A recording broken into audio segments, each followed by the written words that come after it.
ভোটাধিকারকে আবার হরণ করার পায়তারা ষড়যন্ত্র চলছে। যদি সেরকম তৈরি করা নির্বাচন হয়,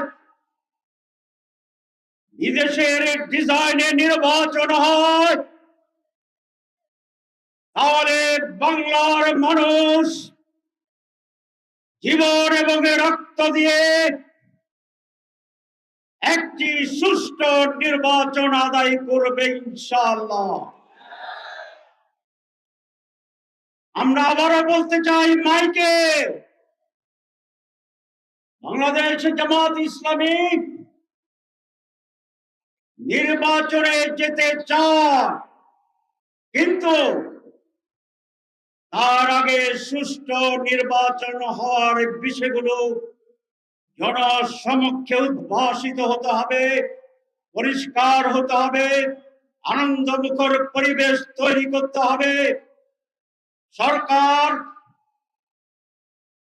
যেই ঘোষণাপত্র দিয়েছে,